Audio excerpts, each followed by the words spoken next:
সুপ্রিয় চাকরি প্রত্যাশী ভাইয়া বোনেরা, আশা করি সবাই ভালো আছেন, সুস্থ আছেন। তো দেখতে পাচ্ছেন গণপ্রজাতন্ত্রী বাংলাদেশ সরকার স্বরাষ্ট্র মন্ত্রণালয় বাংলাদেশ কোস্ট গার্ড নিয়োগ বিজ্ঞপ্তি প্রকাশ পেয়েছে। তো এখানে প্রকাশের তারিখ দেওয়া আছে 24 এপ্রিল 2025। এখানে আবেদন করতে হবে অনলাইনের মাধ্যমে। তো এখানে পদের নাম, গ্রেড, জাতীয় বেতন স্কেল, পদ সংখ্যা, শিক্ষা যোগ্যতা বিস্তারিত জানাবো, আপনাদেরকে সাথে থাকবেন। তো এখানে প্রার্থীকে অবশ্যই বাংলাদেশের প্রকৃত নাগরিক হতে হবে এবং সকল জেলা প্রার্থীকে আবেদন করতে পারবেন এই পদগুলোতে। তো আবেদনের শুরুর তারিখ এবং শেষ তারিখ মূল বিষয় এবং আবেদনের নিয়মাবলী কি এখানে বিস্তারিত জানাবো, আপনাদেরকে সাথে থাকবেন। তো আবেদন ফি বাবদ কত টাকা দিতে হবে, আবেদন নিয়মাবলী, কিভাবে টাকা পেমেন্ট করবেন, বিস্তারিত জানাবো আপনাদেরকে। তো একটা রিকোয়েস্ট থাকবে, এই চ্যানেলে যারা নতুন এখনো চ্যানেলকে সাবস্ক্রাইব করেন নাই, অবশ্যই চ্যানেলকে সাবস্ক্রাইব করে সাথে থাকবেন। সকল ধরনের সরকারি চাকরি নিয়োগ বিজ্ঞপ্তি প্রকাশ করা হয় নিয়োগ বিজ্ঞপ্তি আসা মাত্রই। তো এখানে 1 থেকে 9টা ক্যাটাগরি দেওয়া আছে, নিচ থেকে শুরু করা যায়। এখানে 9 নং পদে বলা আছে অফিস সহায়ক। এখানে অফিস সহায়ক বলা হয়েছে 20 মার্কেটের বেতন দেওয়া হবে 8,250 থেকে 20,010। পদ সংখ্যা 3 জন দেওয়া আছে। শিক্ষা যোগ্যতার মান থাকতে হবে কোনো শিক্ষিত বোর্ড হইতে মাধ্যমিক স্কুল সার্টিফিকেট বা সম্পর্কে উত্তীর্ণ হতে হবে। এখানে মেট্রিক পাস থাকলে এই পদে আবেদন করতে পারবেন সকল জেলা। তো 8 নং পদে বলা আছে অফিস সহকারী কাম কম্পিউটার মুদ্রাক্ষরিক, 16 গ্রেড বেতন দেওয়া হবে। জাতীয় বেতন স্কেল দেওয়া হবে 9,300 থেকে 22,490। পদ সংখ্যা 1 জন। শিক্ষা যোগ্যতা দেওয়া আছে কোনো শিক্ষিত বোর্ড হইতে অন্যান্য দ্বিতীয় বিভাগ বা সমানের জিপিতে উচ্চ মাধ্যমিক সার্টিফিকেট বা সম্পর্কে উত্তীর্ণ হতে হবে এবং কম্পিউটার ব্যবহার দক্ষতা থাকতে হবে, অবশ্যই কম্পিউটার জানতে হবে। 7 নং পদে বলা হয়েছে, দেখতে পাচ্ছেন ইলেকট্রিশিয়ান। এখানে 16 গ্রেড বেতন দেওয়া হবে 9,300 থেকে 22,490। পদ সংখ্যা 1 জন দেওয়া আছে। এখানে কোনো স্বীকৃত বোর্ড হইতে বিজ্ঞান বিভাগে মাধ্যমিক স্কুল সার্টিফিকেট, এসএসসি বা সম্পর্কে উত্তীর্ণ, দ্বিতীয় বিভাগ উত্তীর্ণ হতে হবে। এখানে কোনো স্বীকৃত কারিগরি প্রশিক্ষণ কেন্দ্র, টিটিসি বা ইনস্টিটিউট বা প্রতিষ্ঠান হইতে অটো ইলেকট্রিশিয়ান সনদপ্রাপ্ত হতে হবে। 6 নং পদে বলা আছে ড্রাইভার অর্থাৎ গাড়ি চালক। এখানে 15 গ্রেডের বেতন দেওয়া হবে 9,700 থেকে 23,490। 13 জন লোক নেবে এই পদে। শিক্ষা যোগ্যতার মান থাকতে হবে কোনো শিক্ষিত বোর্ড হইতে জুনিয়র স্কুল সার্টিফিকেট বা সমান পরীক্ষা উত্তীর্ণ, ভারী গাড়ি চালানো, বৈধ ভারী ড্রাইভিং লাইসেন্স এবং অভিজ্ঞতা সম্পন্ন চালকগণ অগ্রাধিকার পাইবেন। হালকা গাড়ি এবং ভারী গাড়ি চালানোর লাইসেন্স থাকতে হবে। তো 5 নং পদে বলা আছে অটো মেকানিক। এখানে 14 গ্রেডের বেতন দেওয়া হবে 10,200 থেকে 24,680। পদ সংখ্যা 2 জন দেওয়া আছে। শিক্ষা যোগ্যতার মান বলা আছে কোনো শিক্ষিত বোর্ড হইতে মাধ্যমিক স্কুল সার্টিফিকেট, এসএসসি বা সম্পর্কে উত্তীর্ণ, দ্বিতীয় বিভাগে হতে হবে এবং কোনো শিক্ষিত কারিগরি প্রশিক্ষণ কেন্দ্র, টিটিসি বা ইনস্টিটিউট বা প্রতিষ্ঠান হইতে সংশ্লিষ্ট বিষয়ে 1 বছর মেয়াদী অন্যান্য দ্বিতীয় শ্রেণী ট্রেড কোর্স প্রাপ্ত হতে হবে। তো 4 নং পদে বলা আছে ধর্মীয় শিক্ষক। এখানে 1 জন লোক নেওয়া হবে। এখানে শিক্ষা যোগ্যতার মান দেওয়া আছে কোনো শিক্ষিত মাদ্রাসা বোর্ড হইতে দ্বিতীয় শ্রেণী বা সমানুষীজীবীতে ফাজিল পরীক্ষা উত্তীর্ণ হতে হবে। সংসদ কাজের জন্য 2 বছরের অবস্থায় থাকতে হবে। হাফিজ বা কারিগণকে অধিকার দেওয়া হইবে এবং সুললিত কণ্ঠের অধিকারী হতে হবে।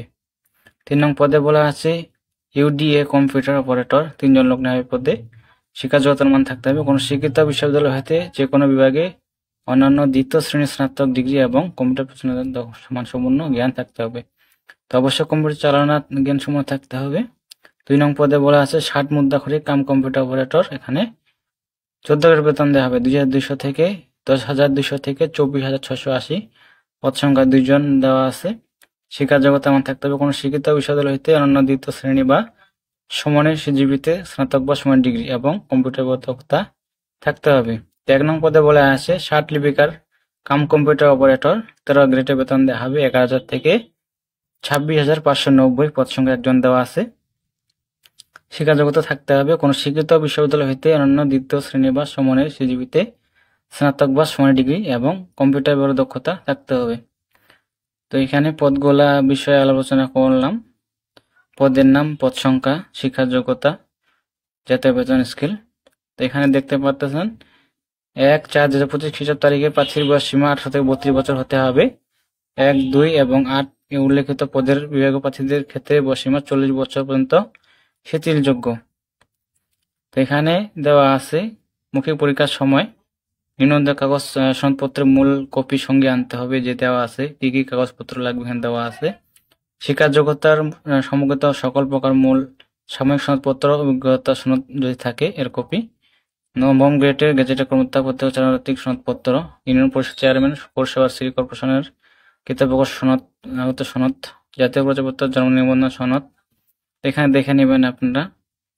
তো এখানে আবেদন যে করবেন তার লিঙ্ক দেওয়া আছে, যে দেওয়া আছে। আগ্রহী প্রার্থীগণ এই যে ওয়েবসাইট vcgteletalk.com.bd ওয়েবসাইটে আবেদনপত্র পূরণ করতে পারবেন। তো আবেদন সময়সীমা দেওয়া আছে, এই যে অনলাইনে আবেদনপত্র পূরণ, আবেদন ফি জমাদান শুরুর তারিখ ও সময় দেওয়া আছে 28/4/2025 তারিখ সকাল 10টা হতে। আবেদন শুরু হবে 28/4/2025 সকাল 10টা। তো আবেদনের শেষ তারিখ দেওয়া আছে 18/5/2025 তারিখ বিকাল 5 ঘটিকা, অর্থাৎ মে মাসের 18 তারিখ লাস্ট ডেট। এখানে আপনারা দেখে আবেদন করবেন। তো 72 ঘন্টার মধ্যে আবেদন শেষ করতে হবে, দেওয়া আছে। টেলিটক সিমের মাধ্যমে টাকাটা পেমেন্ট করতে হবে। SMS প্রেরণের নিয়মাবলী, পরীক্ষার ফি বোতাম দেওয়া আছে। তো কত টাকা দিতে হবে এখানে দেওয়া আছে, বিস্তারিত জানাবো। এই যে দেখতে পাচ্ছেন, এখানে বলা আছে পরীক্ষার ফি প্রতিটি পদের গ্রেড 13 থেকে 16 জন প্রতি 100 টাকা। টেলিটকের সার্ভিসেস কমিশন ও ভ্যাট বাবদ 12 টাকা, মোট 112 টাকা। 17 থেকে 20 জন গ্রেডের জন প্রতি 50 টাকা। টেলিটকের সার্ভিসেস কমিশন ভ্যাট বাবদ 6 টাকা, মোট 56 টাকা।